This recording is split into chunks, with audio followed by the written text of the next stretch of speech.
আলহামদুলিল্লাহ। বন্ধুগণ, আপনাদের সাথে নিয়ে আমি কোরআনে কারীমের সূরাতুল বাকারার 201 আয়াত থেকে তেলাওয়াত করেছি এমন একটি আয়াত, যে আয়াতটি আমাদের সবার মুখস্থ। আমরা বলি আলহামদুলিল্লাহ। শিশু থেকে বৃদ্ধ, নামাজি থেকে বেনামাজি, হাজি থেকে পাজি, ধনী থেকে দরিদ্র, সবার মুখস্থ এই দোয়াটি, ঠিক কিনা বলো? আজকে আপনাদের সাথে নিয়ে এই দোয়াটি একটু বুঝবার চেষ্টা করব। আমাদের জীবনের প্রভাব কতখানি এর, এবং এটা পাইতে হলে কি করণীয়, আমরা আসলে পাইছি কিনা, কবুল হয়েছে কিনা, এসব সার্বিক দিক নিয়ে আপনাদের সাথে নিয়ে কথা বলবো। আপনারা দোয়া করুন। এতক্ষণ পর্যন্ত যারাই আপনাদের সামনে হেদায়েতের মহান বাণী আল কোরআন থেকে কথা বলেছেন, নবীজির সহিহ সুন্নাহ থেকে কথা বলেছেন, সমস্ত কথাগুলি দিয়ে আল্লাহ পাক আমাদেরকে সঠিক হেদায়েত যেন দান করেন, প্রত্যেকের খেদমতকে যেন আল্লাহ কবুল ও মঞ্জুর করেন। আমার জন্য একটু দোয়া করুন। যারাই আলোচনা করেছেন, আমি তাদের থেকেও অনেক দিক থেকে এক শূন্য মানুষ, তবে আপনাদের দোয়া থাকলে, আলিম উলামা যারা এসেছেন তাদের দোয়া থাকলে, আপনাদের মনোযোগ থাকলে কিছু আমাদের ভুলে যাওয়া কথা আমি নতুন করে শোনাতে পারবো। আমি কিছু শেখাতে পারবো না, কিন্তু আপনারা জানেন এই কথাগুলি শুধু মনে করায় দিতে পারবো। আল্লাহ যেন কবুল করুন, আমরা বলি আমিন। বন্ধুগণ, আমার সামনে আমার হাতে যেটা দেখছেন, এটার নাম কি? আল কোরআনে কারীম। কোরআনুল কারীম আল্লাহ পাকের দেওয়া সর্বশেষ পয়গাম। তিনি বান্দাকে যা বলতে চান, যা কইতে চান, সব তিনি শেষ করে দিয়েছেন, কমপ্লিট করেছেন। বলেন সুবহানাল্লাহ। আর কারো জন্য একটি কথাও বাকি রাখা হয় নাই। সুবহানাল্লাহ। এই কোরআনে আল্লাহ পাক বহু কথা বলেছেন যা আমাদের জন্য প্রয়োজন। কোরআনে নাই এমন কিচ্ছু হয় নাই।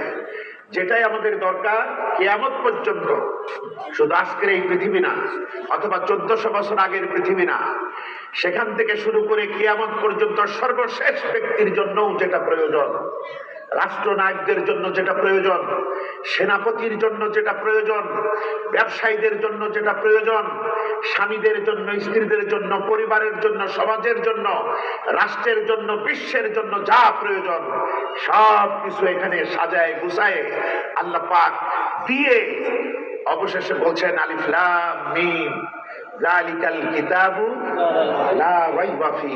এতে কোনো সন্দেহ নাই, আমি এটা দিলাম। এটা ইউনিক বুক। পৃথিবীর সকল বইয়ে লেখকেরা আফসোস করে, নিজেদের বিনয় প্রকাশ করে, ভুল স্বীকার করে, আর একখানি গ্রন্থ এমন, সুবহানাল্লাহ, বলছে এখানে কোনো ভুলই নাই। সুবহানাল্লাহ। ডক্টর মরিস বুকাইলি, তিনি কোরআনের ভুল ধরার জন্য কোরআন পড়া শুরু করলেন, অরিজিনাল আরবি ভাষায় শেখার মতোই শিখলেন। অবশেষে গিয়ে তিনি একখানি বই লিখলেন, the Bible, the Quran and science. Bible, Quran ও বিজ্ঞান নামে আমাদের দেশে এটা পাওয়া যায় বাংলায়। তিনি সেখানে লিখলেন, অন্যরা যেভাবে সোয়াব কামাইয়ের জন্য কোরআন পড়ে, ওই রকম কোন ধান্দায় আমি কোরআন পড়ি নাই। আমি কোরআন পড়া শুরু করলাম কোরআনের ভুল ধরার জন্য। কিন্তু কোরআন বুঝে বুঝে পড়তে গিয়ে ভুল তো পেলামই না, বরং এটা কোরআনের মূল কথা। অর্থাৎ জানাটা যদি জানার মতো হয়, আমার ইলম হবে সহি এবং মজবুত, বিশুদ্ধ, অনড়, অবিচল হবে আমার ইলম। এবং ইলমটা যদি ঠিক হয়, ইমানটাও হবে মজবুত। আর ইমান যদি মজবুত হয়, আমল আসতে দেরি হবে নাকি? আমি যদি আরবিতে বলি, যেটা আপনি বোঝেন না, আমি যদি আরবিতে বলি, হে পিছনের ভাই, আপনার পিছনে একটা সাপ, আরবিতে বলেছে, উনি বুঝতে পারেন, উনি আরবি শুনে মনে করতেই পারেন হুজুর বোধহয় সোয়াবের কথাই বলছে। তার মানে ওনার মেসেজটা জানা হয় নাই, ইলম হয় নাই। অতএব পিছনে সাপ থাকলে ইমানটা কি বলে এটাও হয় নাই। এবং উনি সাপের সবলের সামনে বসে সুবহানাল্লাহ পড়ছেন। পিছনে একটা সাপ, এই আরবিটা আমি যদি একটু সুর করে বলি, কিছু লোক বেহেশতের সুখবর মনে করে আলহামদুলিল্লাহ পড়তে পারেন, কারণ ভিন্ন ভাষায় বলবার কারণে বিষয়টি ইলম হয় নাই, ইমানও হয় নাই, আমলও হয় নাই। কিন্তু মাতৃভাষায় যদি বলি তোমার পিছনে একটা সাপ, শোনা মাত্রই জানা হবে না? আর জানা মাত্র ইমান আসতে কি দেরি হবে? তখন কি কেউ বলবেন যা দেখি নে তাহা বিশ্বাস করি না? এই কথা কি আমরা বলবো যে আগে আমি দেখবো কেমন সাপ, দেখতে কেমন, স্বাস্থ্য কেমন, কোন গোষ্ঠীর, কোন বংশের, এরপরে না হয় চিন্তা করবো? একটা মিথ্যাবাদীও যদি বলে পিছনে তোমার সাপ, সঙ্গে সঙ্গে আমরা বুঝতে পারার পরে আমাদের ইলম হয়। ইলম হওয়া মাত্রই পিছনে সাপ, এটার উপরে বিশ্বাস হয়। আর বিশ্বাস হওয়ার পর আমলটা কি? বাপরে বাপ বলে একটা লাভ দিলেন, এটাই আমল, ঠিক কিনা বলো? বন্ধুগণ, আল্লাহর কোরআনের মধ্যে সাজানো তুমি আমি যদি জানার মতো করে জানতে পারি, তাহলে তোমার আমার ইমান হবে মজবুত। আর ইমান যদি মজবুত হয়, তাহলে তাকওয়ার ভিত্তিতে আমার জীবন আমলে সমৃদ্ধ হবে। বলেন আলহামদুলিল্লাহ। আমার ভাইরা, আমার মা বোনেরা, সাহাবারা বলতেন আমরা কখনো নবীজি থেকে 10টি আয়াতের উপরে শিখতাম না। 10টি আয়াত শিখতাম, মুখস্থ করতাম, বুঝতাম, এরপরে ওই 10টি আয়াতের আলোকে নিজেদের জীবনকে গঠন করতাম।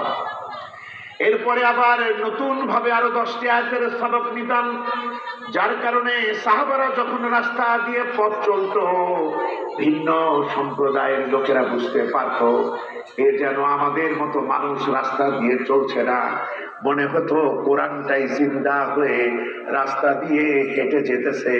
সুবহানাল্লাহ।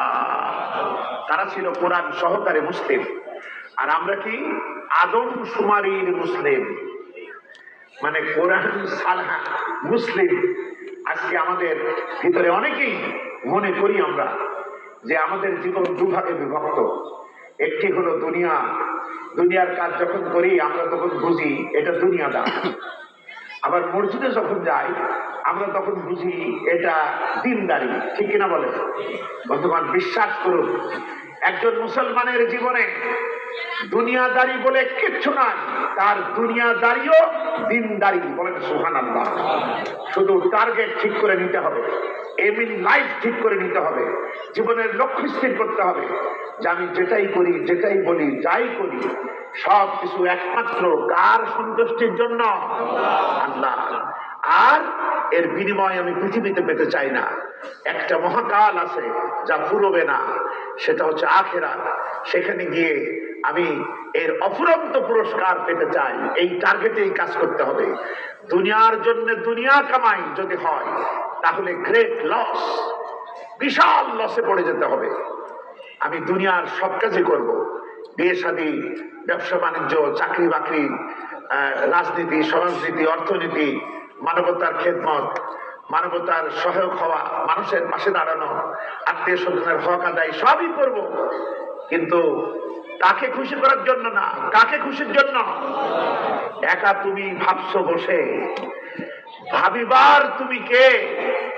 যার ভাবনা সেই ভাবুক, তুমি ভাবো তাহাকে। সুবহানাল্লাহ। এত টেনশনের কারণ নাই, আমরা যদি তার সাথে আমাদের সম্পর্কটা করতে পারি। বন্ধুরা, সুতরাং